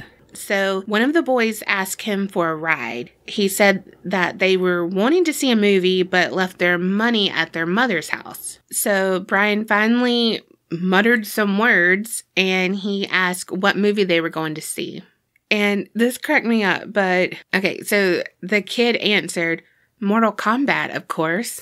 Do you remember that? Mm-hmm. And so then he said the silent one, the hype guy. He just kind of nodded in affirmation. And so he said that he was like, oh, okay. And he looked at the marquee because there was a theater in like the, what do you call it? Like a shopping center, Yeah. And so he looked at the marquee, saw the time, and looked at his clock on his dash. It had been planned for an hour, and it was the last showing of the night. Oh, They were not going there. Right. And so he said the silent one, hype guy, looked increasingly nervous, and so he kind of saw Brian put 2 and 2 together, And so then he said, "Come on, mister, let us in. We can't get in your car until you tell us we can." And then he said, "Just let us in and we'll be gone before you know it. We'll go to our mother's house." And they kind of speak soothing, kind of sing-songy, you know. Oh, God. Yeah, not like 1, 2, Freddy's coming for you, but like kind of in... kind of in unison, kind of like how we do most of the time. So he said he mulled it over, but the, boys kept trying to reassure him. Yeah. They said, "It won't take long. We're just 2 little kids. We don't have a gun or anything." And so he said he looked away for a moment, but then when his eyes returned to theirs, he got really scared. Whole body felt it. Yeah. And he said, because both boys stared at me with coal black eyes. And he said he rolled up his window and they started banging on the glass. And they were saying, "We can't come in unless you tell us it's okay. Let us in." He said he ripped the car in reverse. Thank goodness no one was coming up behind me, and tore out of the parking lot. And he said he noticed the boys in his peripheral vision, but when he stole like a glance back, they were gone.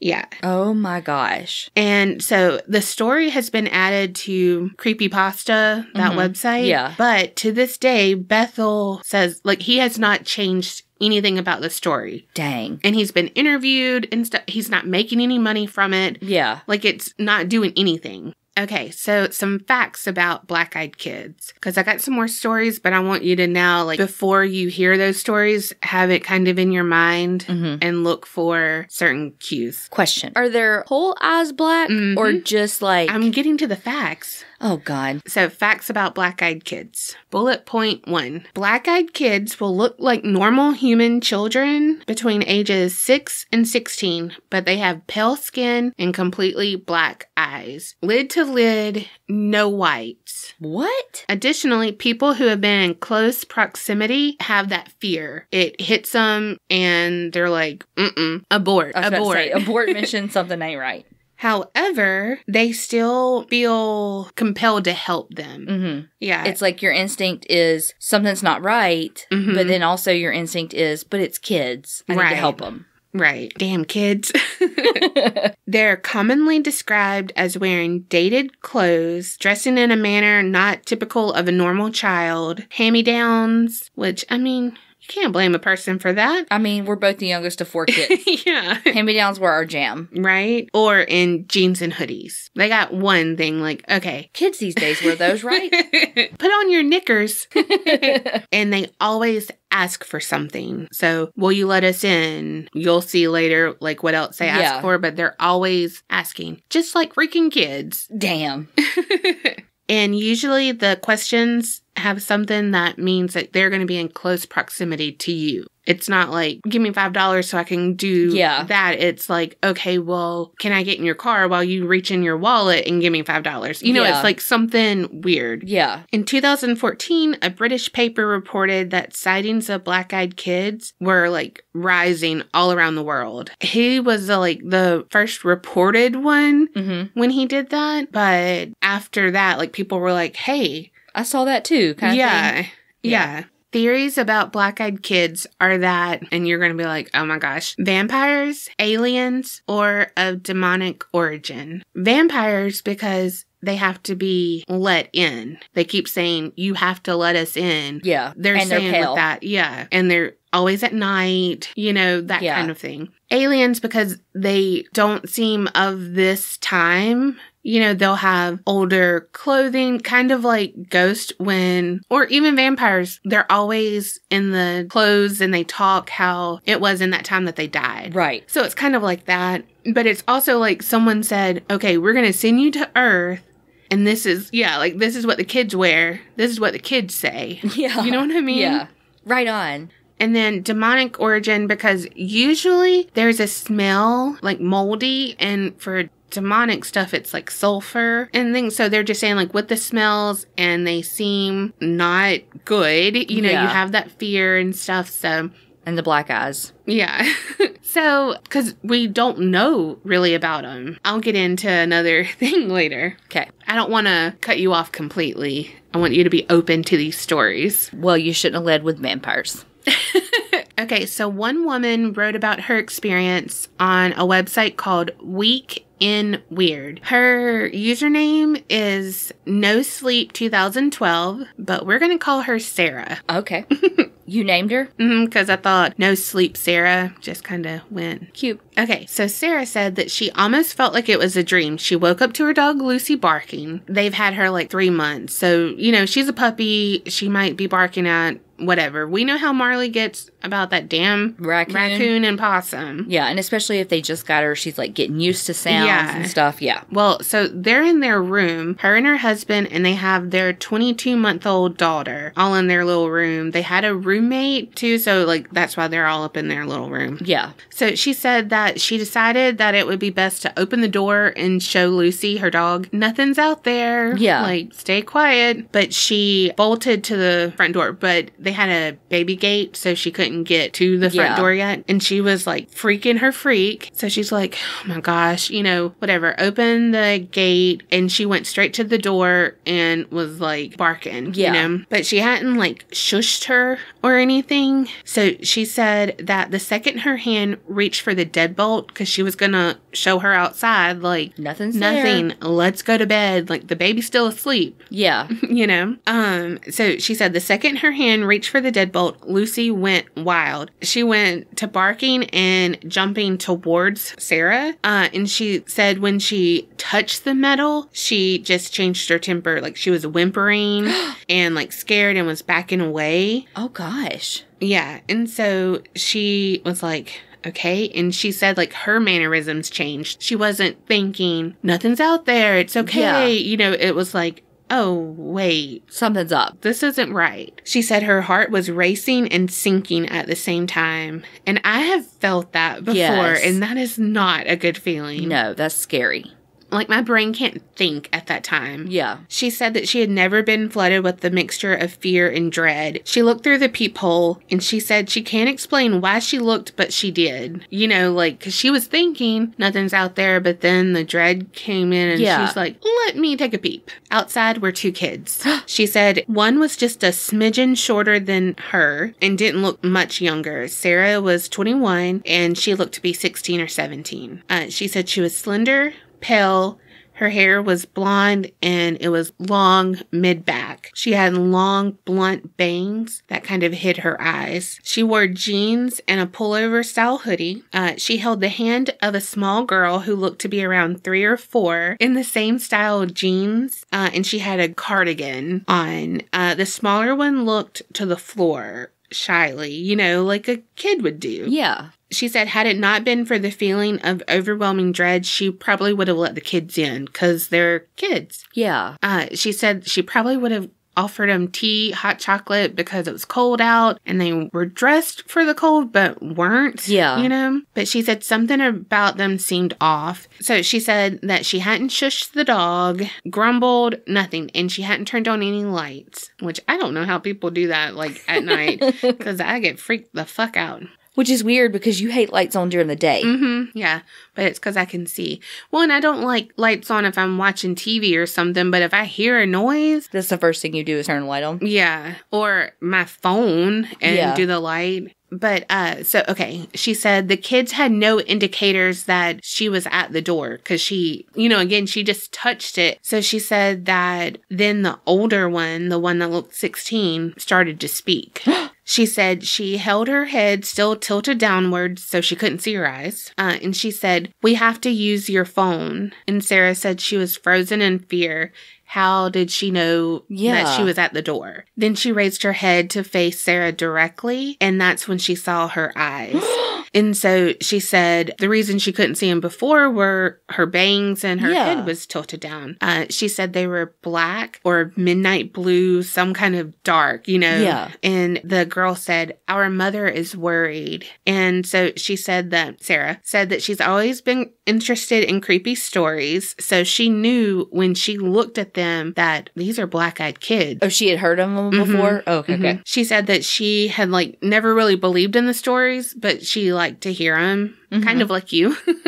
But she said that she still, like, couldn't rationalize her way out of this, though. She's like, I'm here, there's a door, and then there's these kids, and they knew I was here without her making a peep. Yeah. So she said she didn't answer her and slowly and silently took a step back. And she said Lucy was, like, right on her, like, stepping back too. And I just picture Shaggy and Scooby, like, going backwards, you know? Yeah. And Sarah said the girl just kept talking. And she said, just let us in to use your phone. And so she took another step back, you know, like, okay, I'm gold. And then she said that the girl changed her tone. Because at first, she seemed polite. Yeah. You know, it was kind of a monotone, accentless. And then she said when she took that second step back, she became commanding, almost hostile. She said, we're not going to hurt you. If we wanted to do that, we would have broken in. I'll ask again, may we come in and use your phone?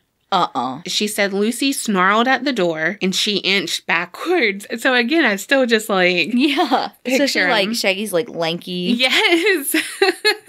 But she said as she inched back and she knew like this is bad, she still had that pulling, but I need to go let him in. Yeah. And she said it wasn't like a physical like being pulled magically to the door. It was just in her gut. Like almost like a longing. Yes. Oh. Perfect. Thanks, I am.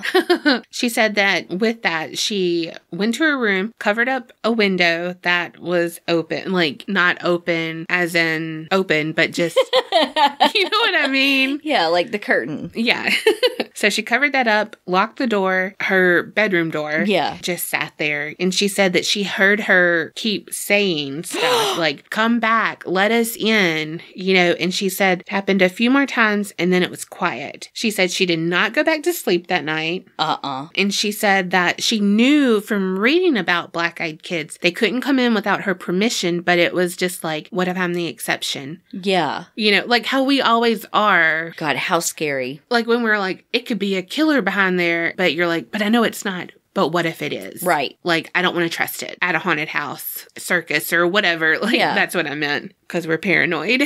Okay, so this one is another story from Week in Weird. And this one is called, I Let the Black-Eyed Children Inside My House. I was wondering that, like, what happens if you let them in? Like, do they live to tell?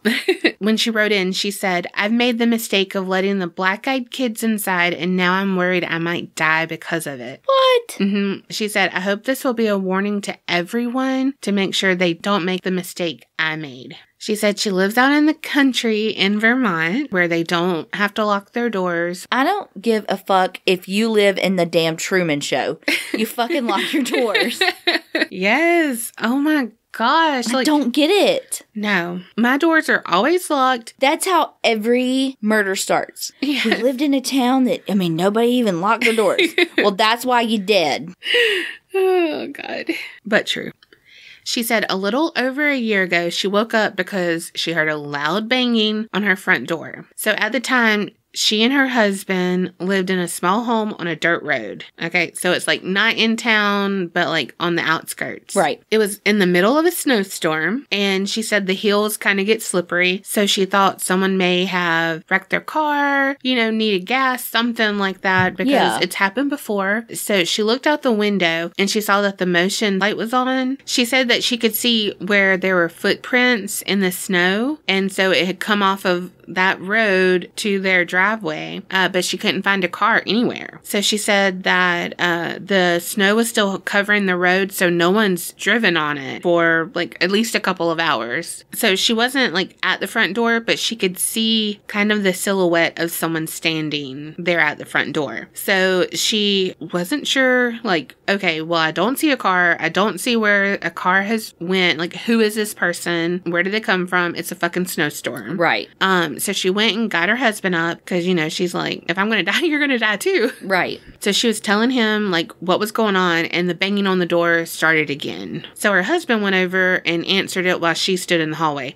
That's pretty much what would happen to me. I'd be like, you go and answer it. I'll be back here. Yeah. So when he opened the door, there were two children standing in the snow looking toward the ground. Okay, so there was a boy and a girl, and she said they couldn't have been more than 8 years old. Oh, gosh. Yeah, they were dressed strangely and had odd haircuts. The girl's hair was very long and straight, and the boy had a dated haircut. He almost had like a bowl haircut. That's exactly what I was picturing when you said dated. Yeah. She said they were not dressed for winter, and she was like, maybe they're Mennonite children, you know? And she was... Where were they? Virginia? Vermont. But she said she didn't think they had a large community of Mennonites real close. Yeah. But this person must have watched TLC like we did. So she's like, okay, I mean, who knows? So she said, thinking back on it now, her normal reaction to seeing children in a snowstorm would have been, come inside. Yeah. Get some soup. Here's some cocoa. Warm up. But that's not how she felt. Something's off. Yeah. They would not make eye contact, and when her husband asked them if everything was okay, they asked, can we come in? So her husband looked at her and was like, what do I do? Yeah. You know? Yeah. And so she asked the kids, I can just see her like kind of leaning over from the hallway and being like, where are your parents at? Yeah. Like safely a distance away. Yeah. Be like, honey, ask them this. So all they said was, they'll be here soon. Okay, so she said it was around 2 o'clock in the morning. And so the only reasonable thought was that there must have been an accident or these kids got lost. So as much as she was thinking, don't invite them in, they did. Oh my gosh. Yeah. So she went into the kitchen to make them some hot cocoa, and her husband sat with them in the living room. She said while she was fixing the kettle, I can just see that. Like, yeah, that's cute. So sweet. She could hear her husband talking to the kids. He was asking if they were okay, where they came from, how far they walked, if their parents' car had broke down. Yeah. But all they answered was, our parents will be here soon. Again, she said they spoke in a sing-songy voice. And she said she kind of found it odd that they didn't feel strange in a stranger's house. Yeah. You know, they were just sitting there emotionless and not, you know, like kids would be fidgeting and looking around, and especially if they were separated from their parents. Yeah. She said also that they had 4 cats and all of them were hiding except one named Pigeon. Pigeon's a goner. So she said Pigeon was in the kitchen with her, and normally their cats are very curious, you know, like rubbing up on people. She said they have to be careful that they don't run out of the door when they leave, you know? Yeah. So then she noticed that all of the hair was standing up on Pigeon's neck.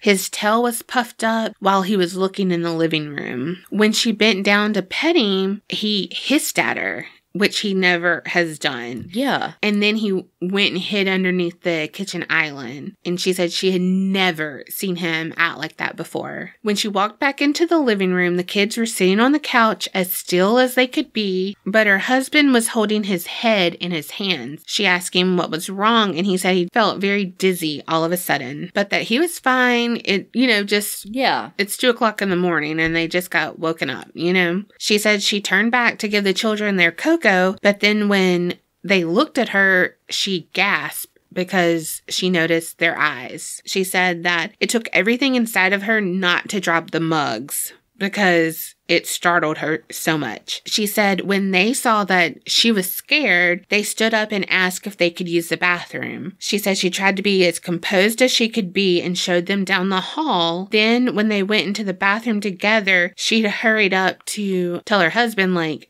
did you see their eyes? Yeah. You know? And he said he had seen them too, but it said it looked like his brothers when he was badly bruised.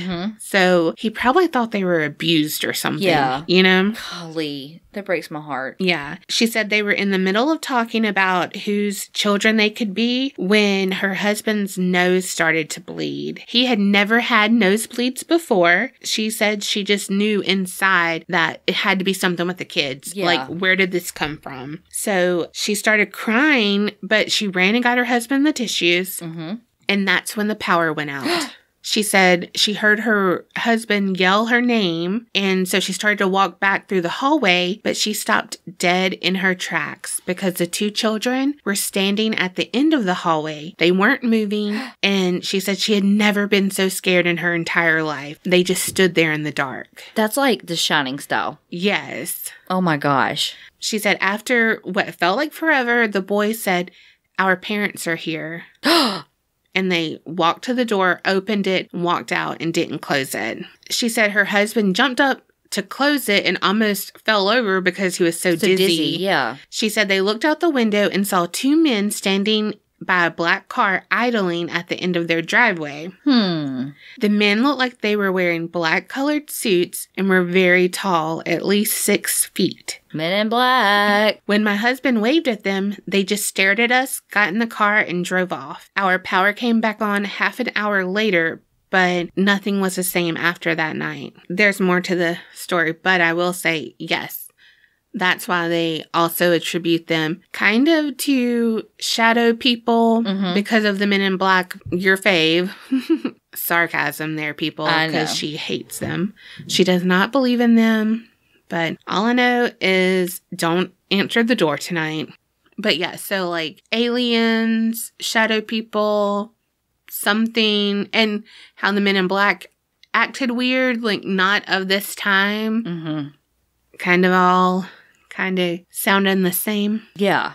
Okay, so over the next few months, 3 of their cats went missing, and she said they can only assume that they ran away somewhere, never came back. Yeah. But the worst thing was coming home to find Pigeon in a pool of blood on the living room floor. He looked like he had been vomiting up blood. Oh, no. And the vet told us that he had some kind of hemorrhage. Oh, gosh. Yes. Her husband kept having nosebleeds, and so they went to see the doctor. He said he didn't know what to make of it other than, like, dry nasal passages.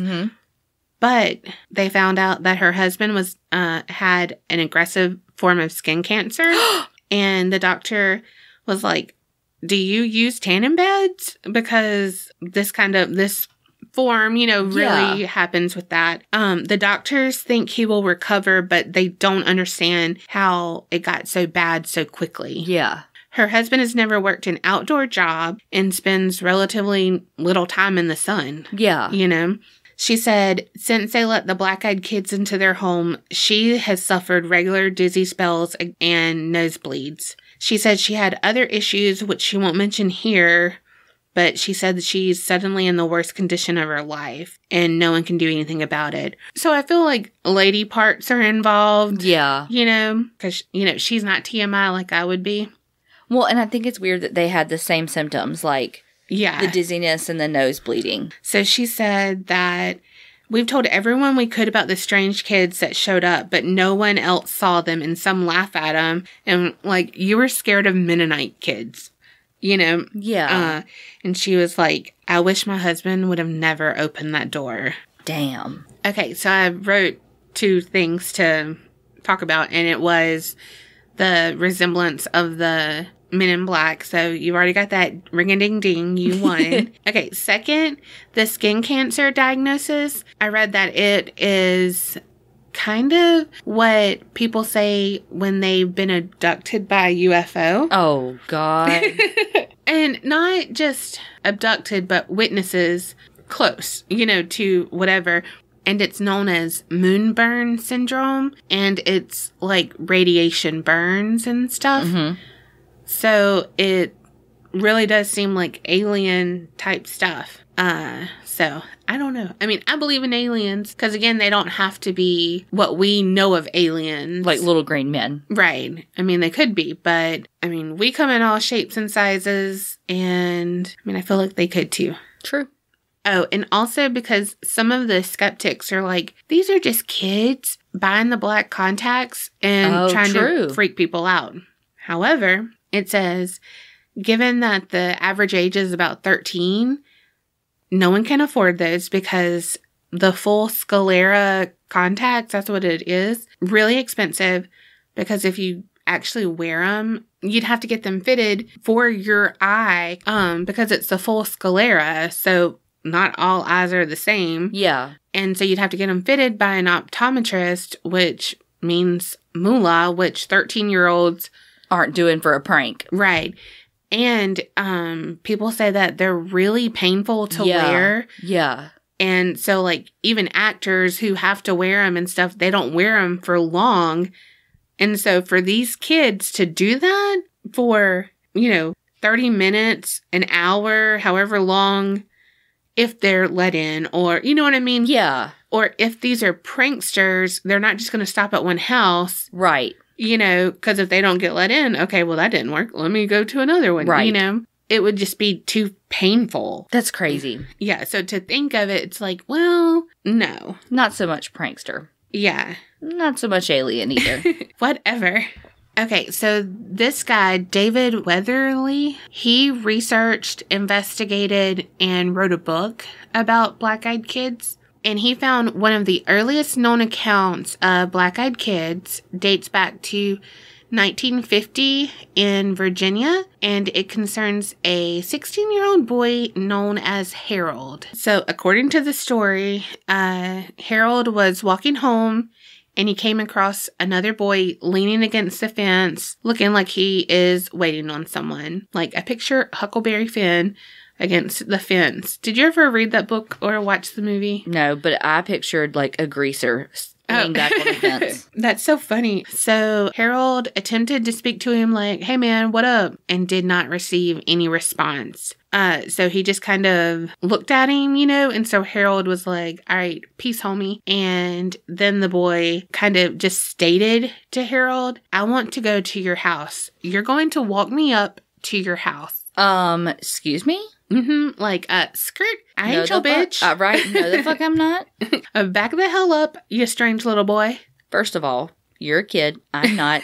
Hell fucking no. Mm-hmm, mm-hmm. So when he said that, it kind of startled Harold, and that's when he looked at the guy more and noticed his eyes. There was no white, just solid black. He said something more strange and more chilling happened. He began to contemplate in his head, like, okay, I think I'm just going to run from this guy. Like, I'm close to home. Yeah. I'm going to run. But before he could, like, even start, the boy blurted out, now, don't you run away from me. You're going to walk me up to your house. Because they can read minds. So luckily, Harold was like, I don't care what you say. I'm doing it. Yeah. Like, he's probably like, read my mind? Fuck you.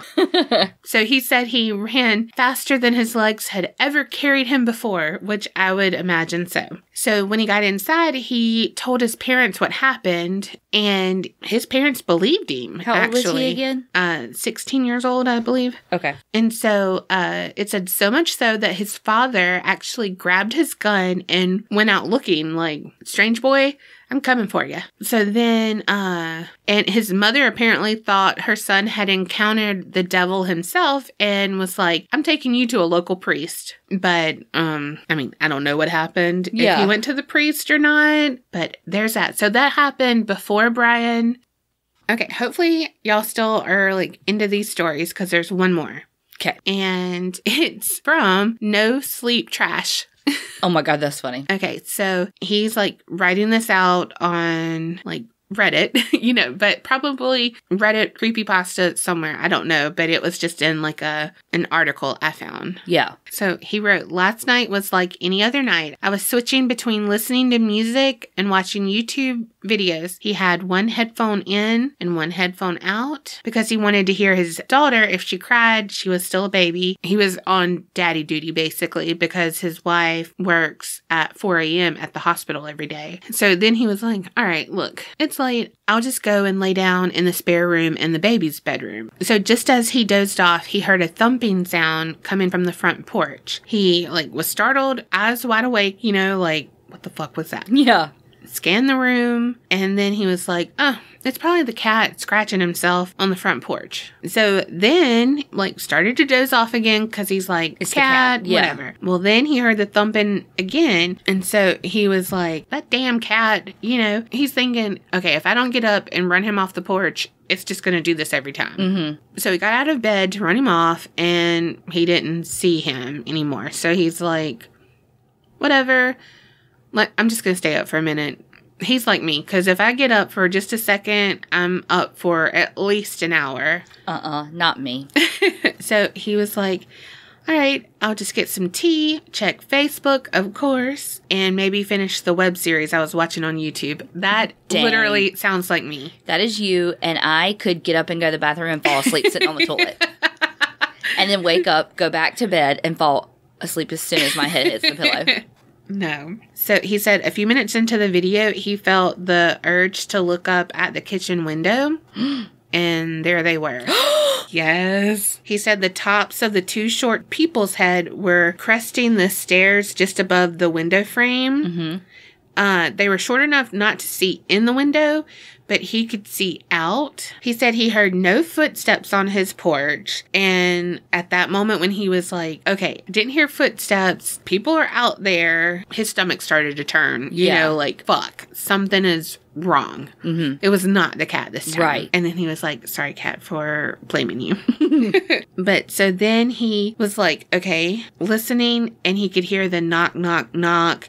And it was like a steady, hollow thump. Oh, God. That's ominous. Yes. And he said it was the same thump he had heard and blamed on the cat. He said he decided it was best not to answer, so he shut his laptop and crept by the door back to the baby's room. He assumed it was people from... This is terrible, but I'm just reading it because he wrote it. But he said he thought it was some of the people from the low-income housing across the road that were high or hiding from the cops. And he said the last thing I needed to try to explain to two stoners that I was trying to sleep, even though it's like 2 a.m. You know, like not even going to start it. So he said when he got to his daughter's room, like the creepiness set in again, like, wait. You know, something's not right. And he said that the thump had moved from the kitchen to the bedroom windows. Both the windows a room apart, thumping at the same perfect time. Oh my gosh. Yeah. He was like, these stoners were going to wake up my daughter if I didn't run them off. Yeah. Okay. So he unlocks the door, opens it, and he's like ready to run on the side of the house and kick some little idiot's ass, he said. He said, it happened, though, that standing there looking up at me were 2 10 or 11-year-old boys. The feeling of dread and the smell of mold almost made me vomit. Ew. The smaller of the two spoke and asked, may we use your telegraph? Telegraph? And so he was like, huh? And just kind of like stared blankly, and the kid was like, fuck, wrong decade. He said he just like stared blankly at him, and then he realized their eyes were pitch black, of course. And then he asked again to use the telegraph. Okay, these might not be stoners because they're young. Yeah. They're weird as fuck. And he said there was not another sound. No crickets, no dogs barking, no cars. Like, it was just silent. Dead silence, yeah. And he said he tried to play it cool and ignore the fact that he didn't say telephone or phone. He said anything that would have made sense to the situation, but he calmly replied, I don't have service at my house, sorry. And he said that right then, their expressions turned to rage. Because, you know, they kids, and, like, if they don't get their way, they're going to throw a tantrum. Well, look, if these little black-eyed kids, every time you say that, I think of Black Eyed Peas. Me too. If these little black-eyed kids want to get into a house, the first time they hear no, they shouldn't turn into assholes. Right? Like, literally, like, all but, like, the first story, they, like, immediately turned into assholes. And it's like, play cool, man. I know. See, they don't know. They need a handbook. He said that when their expressions changed, he was like, the fuck, shut the door, locked it. And then he was like, I gotta go protect my daughter, my wife, like... Yeah. You know, and so he said he picked her up from the crib and, like, held her close. He said that the fact that she didn't wake up kind of freaked him out. Yeah. Like, all the noise and stuff. Yeah. Like, come on. But he was like, all right, let me see if she's still breathing. She's still warm. Okay. You know, because you start to kind of think, like, wait, why didn't Is she okay? Yeah. Yeah. Then he said that the thumping on the windows was back. And so he dropped to the floor as close to the wall as he could, and he just held his daughter. Oh, God. And then he said he started crying like a child because he was just so scared and he didn't know what to do. Bless it. Yeah. He said he was there for what felt like hours, crying and shaking until he finally heard it. His wife's alarm clock. The thumping stopped instant when the alarm went off. He said he crept into the master bedroom with the baby and his wife was like, "What's wrong with you?" You know? And he was like, "I just had a bad dream." So she was like, "All right, give me the baby. I'm going to feed her before I go to work." You know, like she's... Yeah, oblivious. Yeah, it's like 4 a.m. She's just like, "Let me do my duty so I can go do my duty and get fucking paid." He handed her the baby and he turned every light on in the house on, made coffee for her, and then he was just like able to breathe. Like, yeah. Okay, she's up. Things are back to normal. You know, it's getting light outside. I mean, because it's still 4 a.m. Yeah, so, yeah. And so he was like, "Let me walk you out to your car," you know, and because he wants to protect her. Yeah. But then he's like, "But you wait here and wait till I get back inside, like, and shut the door." And she's like, "Okay, I'll watch you walk back inside." Yeah. Weirdo. But he, like, didn't want to be attacked, you know? Yeah. So she did, and he made it. He made it in safely, locked the door again, and then he just sat there, horrified, all day, like, freaking the fuck out. Yeah. She got home, and he was like, "You know, it's the weekend now. Let's go next town over, have a little staycation. Just get out of here." And so he said, "Here I sit, horrified, while she sleeps in the guest room with my daughter. I'm wondering why they stopped when the alarm went off. I think I know the answer. I was aware of black-eyed kids. She wasn't. Every story I've read about them is from someone who already knew about them. Maybe, just maybe, the knowledge of knowing they exist is the only reason they visit." Why the fuck did you tell me this story? And he said, "I'm afraid and I'm sorry." What the fuck? Yeah. Why'd you tell me this story? I know. I actually have chills. This freaks me out. I could have lived my entire life in bliss, never seen a fucking black-eyed kid. Oh my God. You know, Children of the Corn, that movie, that freaked me the fuck out because evil kids just freaked me out.